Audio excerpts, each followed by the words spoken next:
안녕하세요. 시청자 여러분이 소중한 시간을 저와 함께 해주셔서 대단히 감사드립니다. 여러분의 끊임없는 관심과 많은 댓글은 저에게 큰 힘이 되고 있습니다.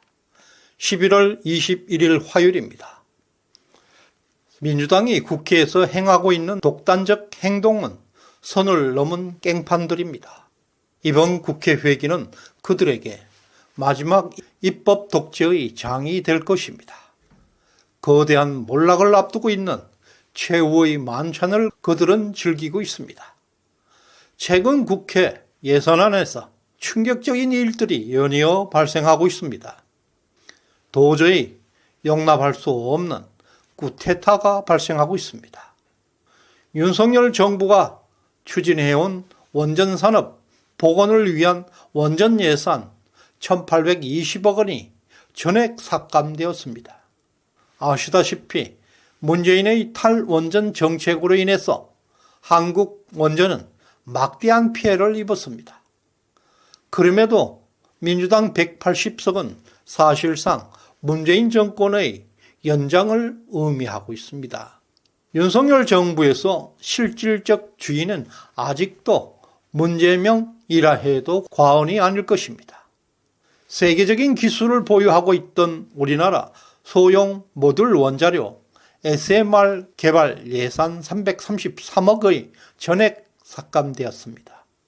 이것은 미래의 먹거리 기술이 완전히 절단날 위기에 직면하고 있는 것입니다. 또 문재인 정부의 탈원전 정책으로 가장 피해를 보아왔던 우리나라 원전 관련 중소기업을 지원하기 위한 예산 1,112억 원 전액 삭감되었고, 이 밖에도 원전 수출 보증 예산 250억, 그리고 기타 원전 에너지 관련 예산 7억 원 등 1,820억 전액 삭감되었습니다. 윤석열 정부가 추진해온 영국과 프랑스, 사우디에 원전 수출이 중단될 위기에 처하고 있습니다. 원전 예산의 전액 삭감은 원전 기술의 몰락뿐만 아니라 내년부터 막대한 수출이 감소할 전망입니다. 정권이 교체되었음에도 불구하고 민주당은 여전히 문재인의 탈원전 정책을 계승하려는 무도함까지 보이고 있습니다. 원전 해체 산업은 무려 256억이 추가로 계상되었고 한전공대 예산도 257억 늘어났습니다. 뿐만 아니라 신재생에너지 예산을 폭발적으로 증액하였습니다. 신재생에너지 금융지원에 무려 2,302억 원, 신재생에너지 보급지원에 1,620억 추가로 할당되었습니다. 이 예산들은 주로 호남 지역에 집중되어 있는 태양광, 풍력 발전에 투입될 것입니다.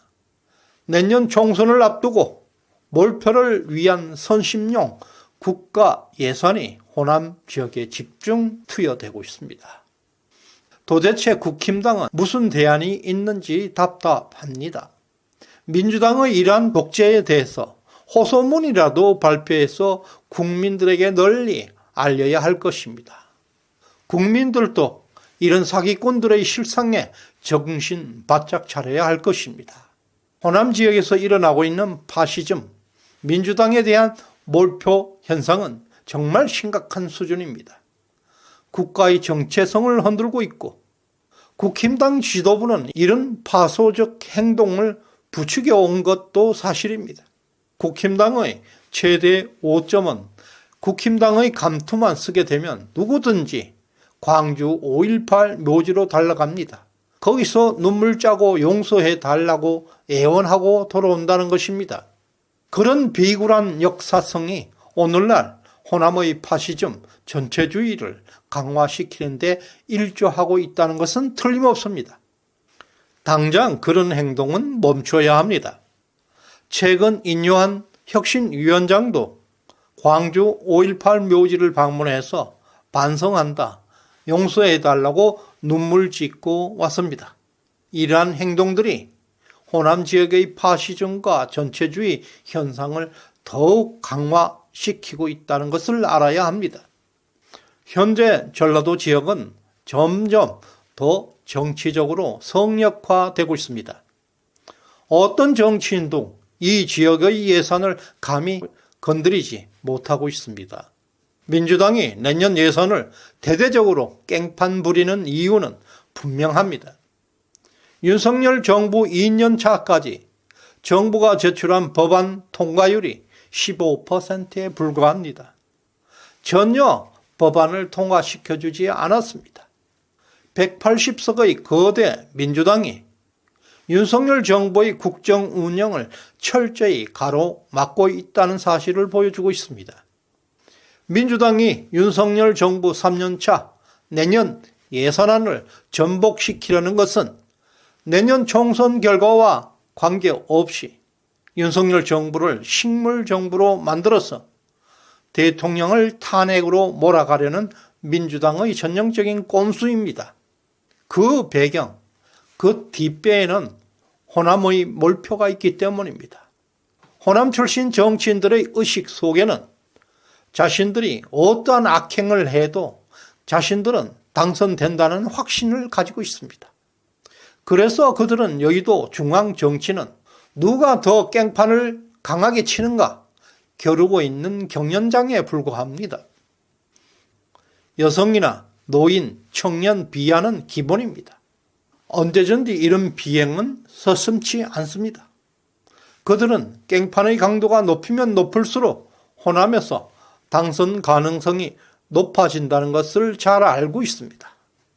호남에서는 선비질하는 점잖은 정치인들은 견딜 수 없이 즉각 탈락하게 되어 있습니다. 교도소에 가면 독실한 종교인들이 죄수들을 교화하는 활동을 하고 있는 것을 볼 수 있습니다. 그들조차 교화를 포기하는 부류는 있습니다. 바로 세상에서 가장 착한 사람들을 등을 치고 속여서 이득을 취하는 사기꾼들입니다. 그들 사기꾼들은 죄책감을 느끼지 못하는 유전자를 가지고 있는 특성을 가지고 있다 합니다. 소위 소시오패스들이 바로 그들입니다. 그러나 그들끼리는 서로 속이고 사기를 치면서도 그들은 상처받지 않고 친하게 잘 지낸다는 것이 그들의 또한 특징입니다.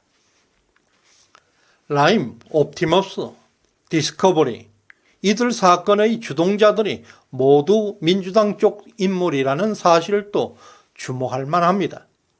이렇게 더럽고 추한 환경에서 어떻게 진정한 참 일꾼이 나올 수 있겠습니까?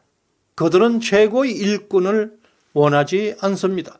오히려 최고의 욕쟁이, 최고의 거짓말쟁이, 최고의 싸움꾼을 원하고 있습니다. 그들에게 97% 몰표를 몰아주고 있습니다. 이것이 호남의 파시즘, 전체주의 상황입니다. 현재 호남에서는 지역감정을 교묘하게 이용해서 내년도 예산을 엉망으로 만들어라.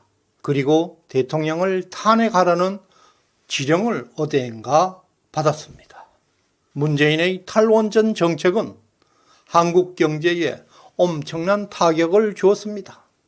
한전의 부채는 200조가 넘어가고 올해 적자폭은 무려 60조에 이를 전망입니다. 태양광에 38조라는 천문학적인 국고를 쏟아부었고 수조 원에 이르는 권력형 비리는 실세와 측근들에게 방치되어 있었습니다. 민주당에는 법과 도덕이 이미 사라져버렸습니다. 자신들에게 유리하고 자신들에게 이익이 되는 것이 그들에게 최고의 선택으로 간주되고 있습니다. 그리고 호남과 민주당에서는 서로 다른 의견이 용납되지 않습니다. 대통령, 장관, 판사를 탄핵했고 다시 검사와 고위공직자를 탄핵 소추하고 있습니다. 수시로 탄핵을 남발하고 있습니다.